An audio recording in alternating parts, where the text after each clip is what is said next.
सभी का वेलकम है मेरे चैनल डीप लिटरेचर पे।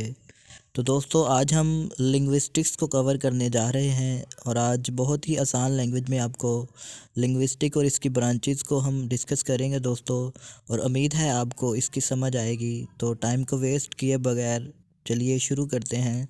What is linguistics? तो दोस्तों linguistic is this scientific study of human language कि एक जो लैंग्वेज है उसको जब हम साइंटिफिकली स्टडी करते हैं, कोई भी लैंग्वेज है जैसे इंग्लिश, उर्दू, जैसे फ्रेंच है, कुछ भी कोई भी लैंग्वेज को जब हम साइंटिफिकली स्टडी करते हैं तो उसको हम कहते हैं लिंग्विस्टिक्स, यानी कि scientific study of language, human language. तो दोस्तों अब ये साइंटिफिक स्टडी होती क्या है दोस्तों? एक साउंड को यानी एक ज़ुबान को हम साइंटिफिकली स्टडी कैसे करते हैं दोस्तों? इसका आपको अभी जवाब मिल जाएगा। फॉर एग्ज़ाम्पल देखें, बात करते हैं। सबसे पहले कोई भी ज़ुबान है तो उसका सबसे पहले क्या होगा? साउंड होगा दोस्तों। सबसे पहले क्या होगा? साउंड। ठीक है, इसके बाद साउंड के बाद क्या बनेगा? वर्ड।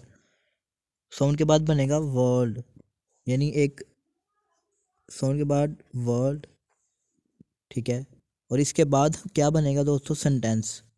इसके बाद हम बना सकते हैं सेंटेंस।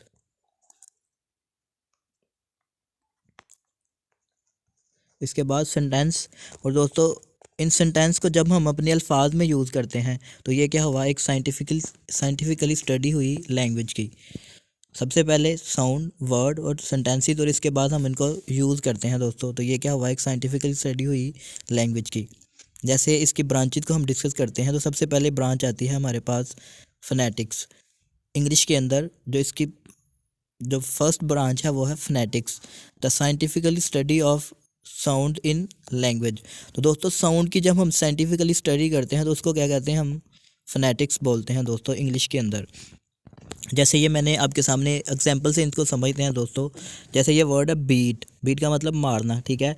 तो जब हम इसको साइंटिफिकली देखेंगे, अल्फाज को, ये वर्ड को देखेंगे तो इसको इसके डिफरेंट साउंड है, जैसे BEAT। तो ये हमारे पास क्या हुए? अल्फ़ाबेट हैं दोस्तों।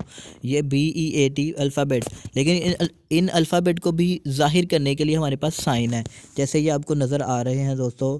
जैसे ये बी नज़र आ रहा है आपको, बी। इसके अलावा ये आई नज़र आ रहा है आपको, ये आई नहीं दोस्तों, ये वावल साउंड है। ई साउंड इसको बोलते हैं, ई साउंड इसको प्रोनाउंस करते हैं। और जैसे ये टी है तो ये क्या बना? बीट। इसको साउंड को ज़ाहिर करने के लिए हमें एक फोनेटिक चार्ट दिया गया है दोस्तों इनको प्रोनाउंस करने के लिए। जैसे ये बी, ई और टी, बीट। ये इसको समझ। तो दोस्तों ये हम साइंटिफिकली स्टडी कर रहे हैं, इसका मतलब क्या है? इसको हम साइंस के साथ यानी कि सिस्टमेटिकली देख रहे हैं। तो इसका मतलब क्या हुआ? The scientific study of human sound is called phonetics. I hope आपको समझ आ रही है दोस्तों। आगे देखते हैं फिनोलॉजी। दोस्तों ये भी इसी की ब्रांच है, the study of sound pattern, यानी साउंड के जो पैटर्न है। आपको आगे एग्जांपल से समझ आएगी दोस्तों। Our organisation of phonemes. Phonemes क्या होता है दोस्तों? The minimum unit of speech sound, जो मैंने आपको अभी बताया है, minimum unit of speech sound. जैसे ये बी है मैंने लिखा था, फिर इसके बाद मैंने ये आई और ये यानी कि ई साउंड लिखा, और ये तीनों क्या हुए? Minimum unit. ये भी मिनिमम यूनिट है, ये भी मिनिमम यूनिट है, और ये भी मिनिमम यूनिट है। तो इसके बाद एक अल्फाज बनेगा, क्या बना? बीट। तो इसका एक पूरा अल्फाज बन गया, यानी एक वर्ड बन गया दोस्तों। तो ये हुआ मिनिमम यूनिट, इसको बोलते हैं फनीम्स। चलिए दोस्तों आगे देखते हैं। Sound to be constructed to conveying meaning. दोस्तों ये देखें, जब ये साउंड कंबाइन होते हैं तो इसके बाद हमें एक एक मीनिंग जो है हमें कन्वे होता है। जैसे मैंने आपको बीट आपके सामने लिखा है, जैसे ये एबल लिखा मैंने आपके सामने, इसके अलावा मैंने स्मॉलर लिखा है दोस्तों। इसको समझते हैं। जैसे ये देखिए आपके सामने है SMALLER। तो ये क्या बना? स्मॉलर। देखिए जी, हम वर्ड को यूज़ कर रहे हैं, यानी अल्फ़ाबेट को यूज़ कर रहे हैं। इसके बाद हमारे पास क्या बना? एक वर्ड बन गया।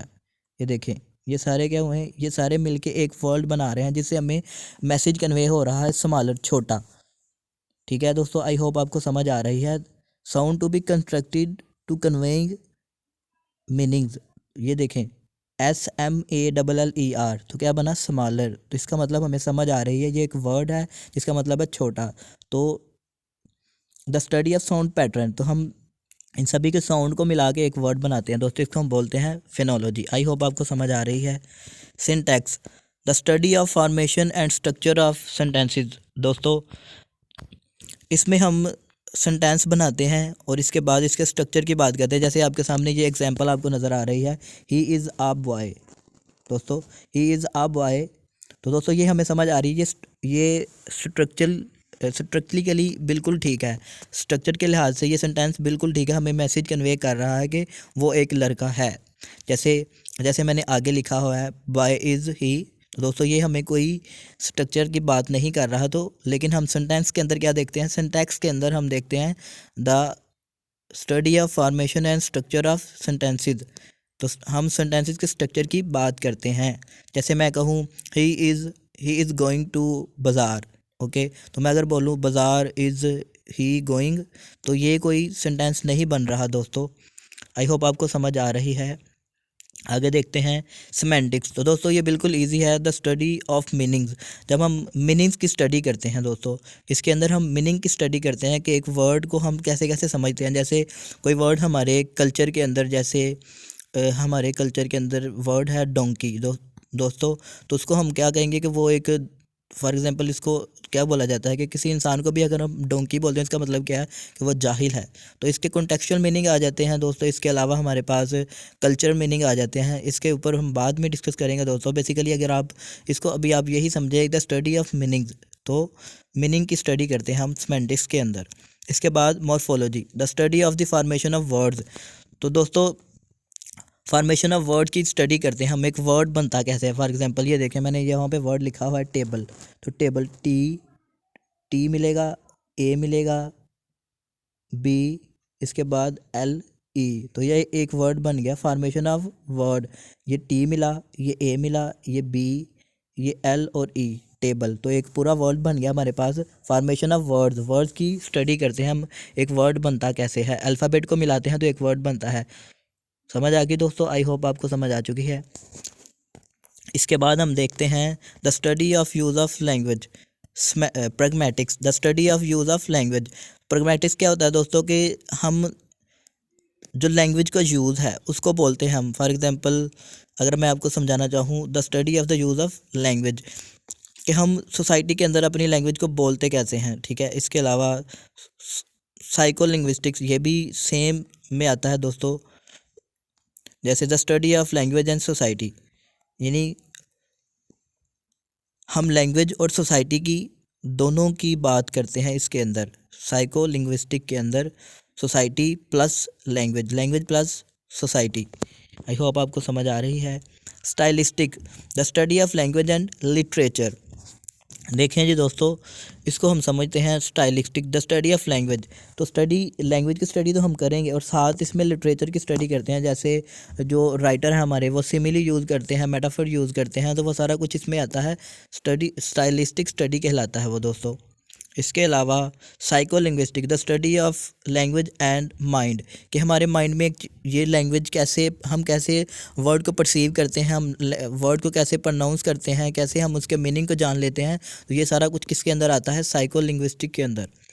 Computational linguistic is a simulation of language by the use of computer. तो दोस्तों जो कंप्यूटर के अंदर जो लैंग्वेज हम यूज़ करते हैं, लैंग्वेज प्लस कंप्यूटर, जो सारे फंक्शन वगैरह, जो मॉडल, जो की वगैरह हम यूज़ करते हैं, वो क्या किस में आते हैं, वो कंप्यूटेशनल लिंग्विस्टिक कहलाता है दोस्तों। Comparative linguistic, the study of different languages and their respective linguistic system. तो दोस्तों हम इसके अंदर मुख्तलिफ ज़बानों का कंपैरिजन करते हैं, जैसे इंग्लिश का उर्दू के साथ, उर्दू का इंग्लिश के साथ, इंग्लिश का डच के साथ, फ्रेंच के साथ, इन सभी का कंपैरिजन जब हम देखते हैं तो इसको कहते हैं हम कंपैरेटिव लिंग्विस्टिक्स दोस्तों। Historical linguistic, the study of language change over time. इसका मतलब क्या है कि लैंग्वेज जो है वो कैसे तब्दील होती आ रही है। जैसे आप इंग्लिश की बात कर लें तो इंग्लिश के जो बहुत सारे वर्ड्स हैं जो हमने ग्रीक से, लैटिन से, ठीक है, वहाँ से बोरो किए हुए हैं, तो वो सारी हिस्टोरिकल लिंग्विस्टिक में आ जाता है दोस्तों, कि किस तरह एक लैंग्वेज जनरेट होती है, ठीक है, पिजन और क्रियोल बनता है, ये सारा कुछ इसके अंदर आता है दोस्तों। Applied linguistics, the study of language teaching. तो यहाँ पे हम बात करते हैं कि लैंग्वेज को हम किस तरह अप्लाई कर रहे हैं दोस्तों। जैसे इंग्लिश को हम अप्लाई करते हैं अपनी लैंग्वेज के अंदर दोस्तों, हम अपनी टीचिंग के अंदर basically study of language teaching, कि हम लैंग्वेज को कैसे कन्वे कर रहे हैं, किस तरह हम लैंग्वेज का यूज़ कर रहे हैं, उसको अप्लाई कर रहे हैं। तो दोस्तों आज के लिए इतना ही। आई होप आपको समझ आ चुकी है। Thank you very much. अगर पसंद आए वीडियो तो दोस्तों के साथ शेयर कीजिएगा। चलिए दुआओं में याद रखिएगा। अल्लाह हाफिज़।